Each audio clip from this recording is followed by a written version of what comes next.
Jésus règne dans nos nations et il règne. Non, Jésus règne.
dépassé. Quand je priais pour ce moment, la phrase que j'ai entendue, les bornes anciennes ont été déplacées. Les bornes laissées par les anciens ont été déplacées. Et quand les bornes sont déplacées, le paganisme arrive. Le désordre s'installe. Qu'est-ce qui a attiré la colère de Dieu?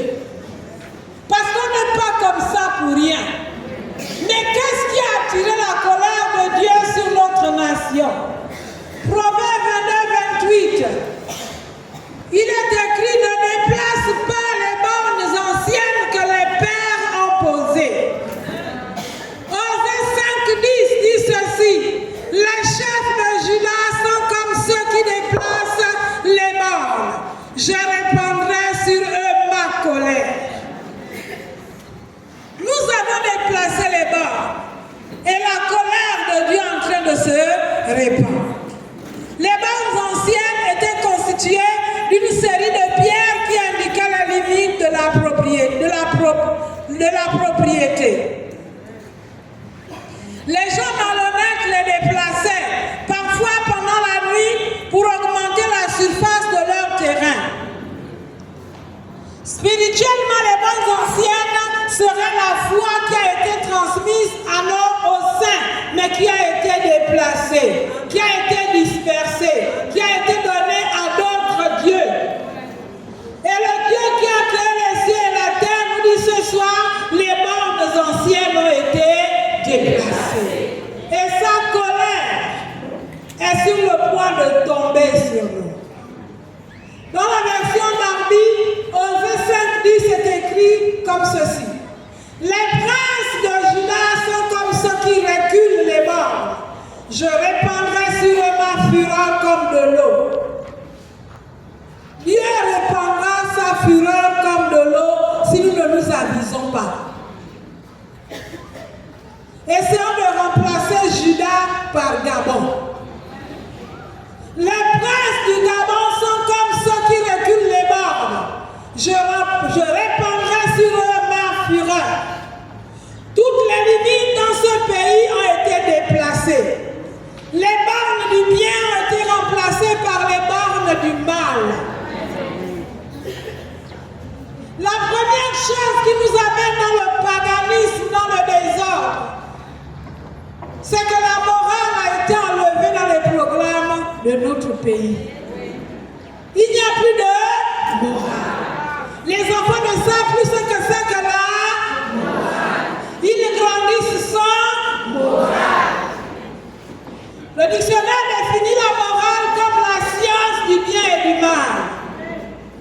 C'est un ensemble de règles de conduite considérées comme bonnes de façon absolue. Quand on parle de l'absolu, c'est qu'il n'y a pas autre chose qui remplace. Donc ce sont des règles de conduite considérées comme des bornes de façon absolue. Personne ne doit les déplacer. Mais nous avons déplacé ces bornes. La morale ayant sauté, les enfants grandissent sans repère. Surtout si les parents n'assurent pas le relais. Ces enfants deviennent des adultes sans repère, qui sont entraînés à faire le mal plus que le bien. Beaucoup d'enfants ne savent pas dire bonjour ou encore moi, merci. Ça commence par là. Nous, on a eu la morale, on a grandi un peu bien. Mais la génération qui nous remplace là, elle n'a pas de morale. Elle fait comme elle veut. Il y a l'instruction civique qui a peine enseigné. Le dictionnaire dit que l'éducation civique est l'étude des droits et obligations des citoyens dans la société. Si on ne connaît pas ça, on peut détruire aisément le bien commun, puisque personne ne nous a appris à préserver. Ces deux choses enlevées, les repères sont perdus. Et nous sommes de plein pied dans ce qui est écrit dans 2 Timothée 3, 1 à 5. 2 Timothée 3, 1 Je vais lire rapidement, je vais juste énumérer parce que je n'ai pas beaucoup de temps. Dans 2 Timothée 3 à 5, il dit que les jeunes gens sont devenus égoïstes. Et la majorité des gens de ce pays, même dans l'église, sont devenus égoïstes. Ils sont devenus amis de l'argent. Ils sont devenus fanfarons. Ils sont devenus hautains. Ils sont devenus blasphémateurs. Ils sont devenus rebelles à leurs parents, ingrats, irréligieux, insensibles, déloyaux, calomniateurs, intempérants, cruels, ennemis des gens de bien, traîtres, emportés, enflés d'orgueil, aimant le plaisir plus que Dieu, ayant l'apparence de la piété. Ils sont attachés aux traditions extérieures de la religion, mais ils ne connaissent pas Dieu. C'est pour ça qu'ils peuvent faire tout ce qu'ils veulent. Menant leur vie comme ils la veulent. Quand nous lisons ce qui précède, nous sommes où et dans quel pays? Sommes-nous en Israël? Nous sommes où? C'est pour ça que nous sommes là ce soir. Nous avons besoin de remettre les bornes en place. Nous sommes chez nous, les bornes ont été déplacées. C'est ce que le Seigneur a dit. Les bornes anciennes ont été déplacées. La deuxième chose que nous allons voir, le Gabon est devenu la réalisation des choses mauvaises décrites par la Bible. Dans Romains 1, 25 à 27, le verset 32, nous avons changé la vérité de Dieu en mensonge. Nous adorons et servons la créature au lieu du Créateur. Dieu les a livrés de passion infâme. Les femmes ont changé l'usage naturel en celui qui est contre nature. Les hommes ont abandonné l'usage naturel de la femme. Ils s'enflamment désormais pour les hommes comme eux. En pratiquant ces choses, le pays entier est livré au jugement par Dieu. Le pays est livré au jugement. Nous ne pourrons pas venir seulement prier, il faut entendre la voix de Dieu. Alléluia. Alléluia. Si nous ne nous séparons pas de ces choses, nous ne nous en sortirons pas. Au verset 32, et pourtant, ils savent que Dieu juge ses égarements. Il dit même que c'est digne de mort. Mais non seulement ils le font, mais ils approuvent ceux qui le font. C'est pas moi, c'est la parole de Dieu. Et je ne dis que ce que j'ai reçu de Dieu. Alléluia. Et quand on lit Romains là, nous sommes où? Nous sommes où c'est? Nous sommes chez nous, non? Nous avons besoin de prier, de nous repentir. Si nous parcourons seulement les 10 commandements, nous sommes en faux sur tout. Quand on dit tu ne voleras pas, au Gabon on fait quoi faire? Tu ne tueras pas, au Gabon on fait quoi? Tu ne prendras pas la femme de l'autre, au Gabon on fait quoi? Juste ça seulement. Nous avons déplacé les morts. Les morts anciennes sont déplacées. Et Dieu n'est pas content du haut de son trône. Et l'Église n'est pas en reste dans ce que nous disons. Il y a un reste dans cette nation, mais il y a beaucoup qui se perdent. Les prophètes se multiplient. Mais aussi depuis un moment, les prophéties se multiplient. Que quelque chose de mauvais arrive sur le Gabon. Nous étions au séminaire des femmes, nous avons tout entendu. Même de l'étranger, ces prophéties arrivent. Qu'il y a quelque chose qui plane. Mais si nous ne faisons pas attention, ça va tomber. Alors prends conscience ce soir. Quitte les choses qui empêchent le Gabon de progresser. Soyons comme les gens de Ninive.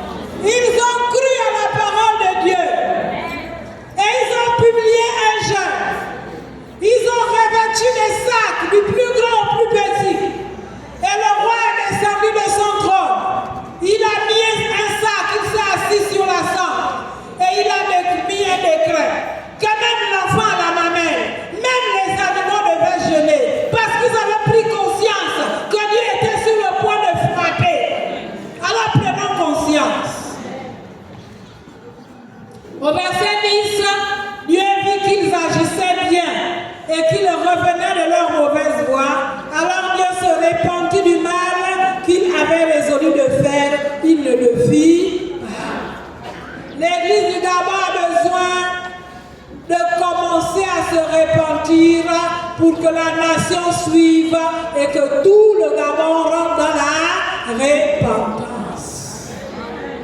Et nous sommes là ce soir pour ça. Si nous ne commençons pas, ne pensez pas que quand il y a des problèmes, il n'y a que les gens qui ne connaissent pas Christ qui sont dans les problèmes. C'est nous tous qui sommes dans les problèmes. C'est nous tous qui risquons d'être dans les problèmes. Alors pourquoi l'Intendance nationale des femmes a décidé de réunir les femmes? Pourquoi les femmes dans ce combat? Pourquoi? Parce que les femmes savent prendre les décisions rapidement. Et une situation qui se présente, les femmes savent décider rapidement. Pendant que les hommes sont en train de tournoyer, les femmes ont déjà pris. Et elles savent prendre la décision. Nous allons prendre quelques exemples de femmes. La mère de Moïse va prendre une décision. Il y a une loi dans l'Égypte qui dit que tous les premiers, tous les nés, tous les garçons de l'Israël doivent être détruits. La mère de Moïse fait quoi? Elle cache son enfant. Elle allait son enfant en secret. Quand elle voit qu'on ne peut plus là, elle prend une caisse, elle met son enfant dans le fleuve. Dieu occupe-toi de l'enfant là. Dieu occupe-toi de l'enfant là. J'ai commencé à accompagner son enfant de prière. Dieu occupe-toi de l'enfant là. Dieu occupe-toi de l'enfant là. Et l'enfant là s'est révélé que c'était pas n'importe qui. C'était celui qui devait sortir Israël de la captivité de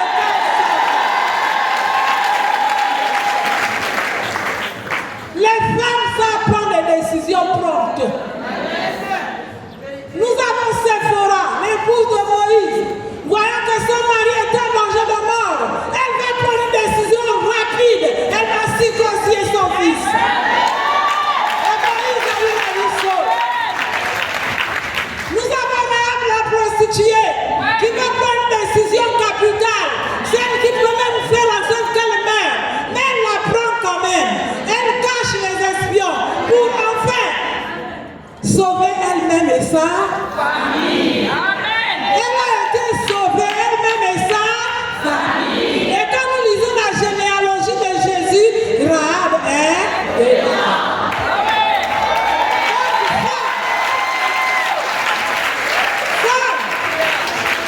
Tu n'es pas ce soir-là par hasard.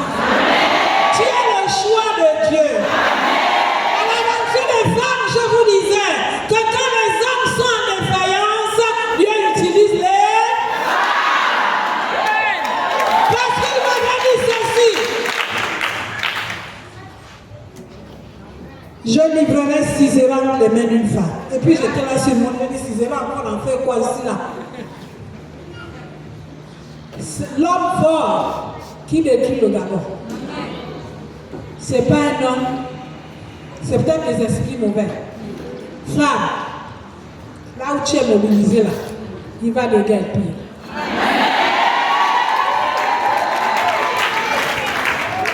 Nous avons l'exemple de Jaël. Jaël qui va en finir avec Sisera pour que la paix revienne dans le pays. Jaël n'avait pas de problème avec Sisera.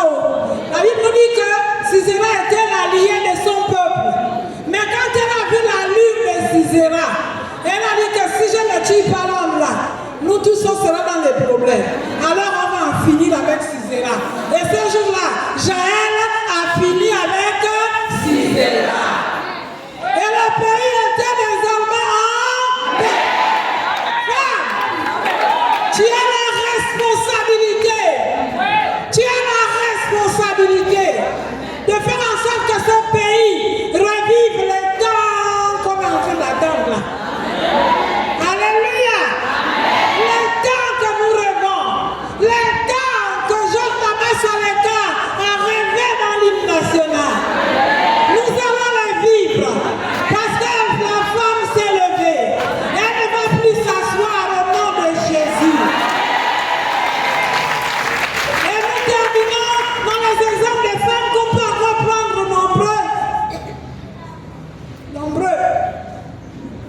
Nous terminons avec Marie, mère de Jésus.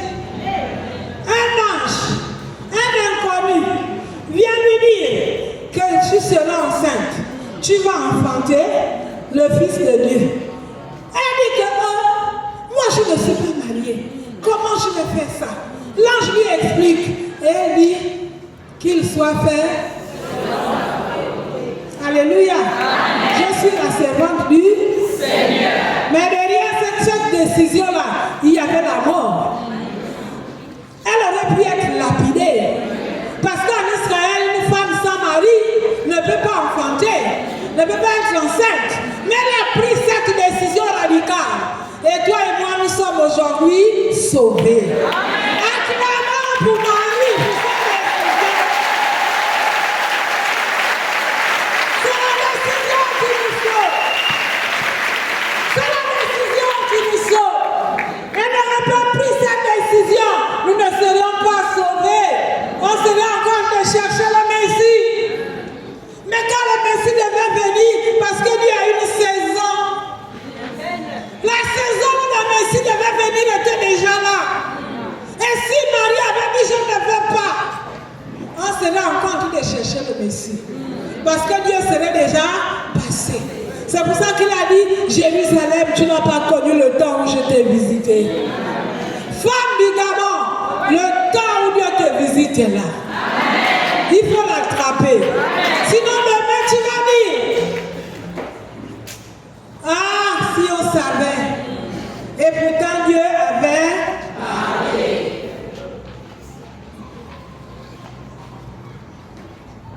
Pourquoi les femmes doivent être engagées dans ce combat? Parce que quand il y a les problèmes, ce sont les femmes qui sont les plus vulnérables. Elles sont violées. Nous voyons ça à la télé. Voilà même un médecin qui a eu le prix Nobel de la paix à cause du fait qu'il a pris ce problème à cœur. Les femmes sont violées. Elles sont détruites. Donc c'est pour ça que les femmes doivent s'engager dans le combat de la libération de notre pays par les entités de la mort. Dans Lamentation de 11 à 12, on lit que les enfants, à cette époque-là, c'était tellement compliqué. L'Éternel s'est fâché d'une façon contre le peuple d'Israël. On dit les enfants affamés se tournaient vers leur mère. On ne dit pas qu'ils se tournaient vers leur père. Hein. Ils partent partout quand ils arrivent. Maman, on a faim. Maman, on a faim. Maman, on a faim. Les mères étaient incapables de donner à leurs enfants même un petit maïs. Même un petit bout de pain, il n'y avait pas. Et la Bible ajoute que les enfants mouraient sur leur sein. Femme, l'heure de l'Éternel a sonné. Amen. Ne recule pas. Amen. Alléluia. Amen. Dans Lamentation 2:20, on nous dit que les femmes étaient obligées de manger leurs enfants. Tellement il n'y avait plus la nourriture. On ne parle pas de père. Pourtant, la société de l'époque, c'était la société masculine. Dans beaucoup de passages, on ne parle que des hommes. Les femmes, on n'en parle pas. Mais ici, au temps de la détresse, on voit les femmes maintenant apparaître. Les femmes sont obligées de manger les cadavres de leurs enfants. Dans le livre des rois, on voit même des femmes qui vont faire la tontine de leurs enfants pendant la famine. L'autre vient dire à l'autre, ma copine, mangeons ton enfant aujourd'hui. Et demain va manger mon enfant. Mais après quand ils ont mangé son enfant, l'autre est parti cacher son enfant. C'est ça que les femmes vivent quand il y a la détresse dans un pays. D'où l'importance de vous lever, femmes. De nous lever, femmes. Et je peux dire que nous sommes légitimes dans ce combat. Parce que Jérémie 16, 21 nous dit au verset 17, cherchez, appelez les pleureuses. Les temps étaient tellement difficiles qu'on dit cherchez, cherchez les pleureuses. Qu'elles viennent,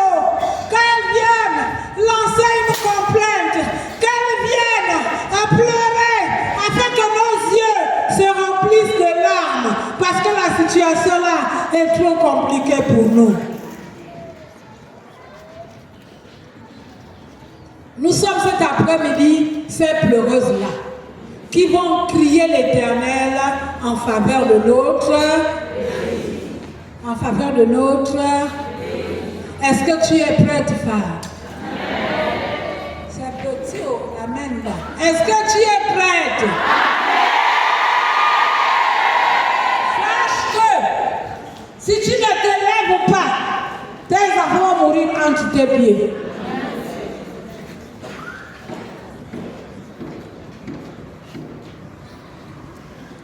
Mais cette situation difficile de lamentation se termine joyeusement par vraiment de bonnes phrases.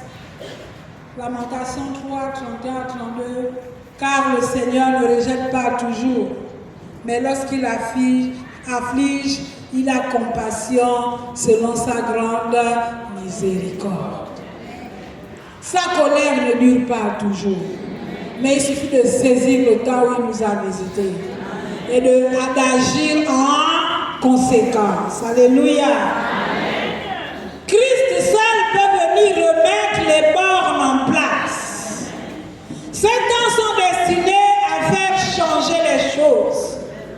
Dans Luc 6, 4, 18 à 19, j'aimerais qu'une courageuse femme cherche ce verset où Jésus dit: l'Éternel m'a ouvert.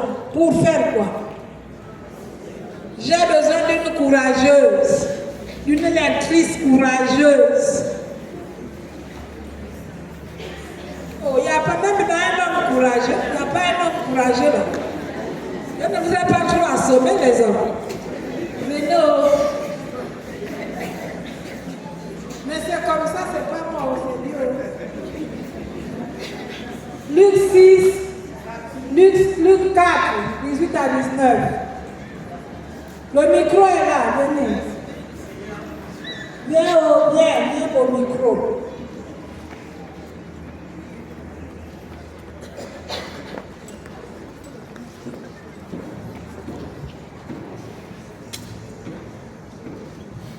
Merci. Je lis la parole de Dieu dans Luc 4, 18 à 19. L'Esprit du Seigneur est sur moi, parce qu'il m'a envoyé pour annoncer une bonne nouvelle aux pauvres.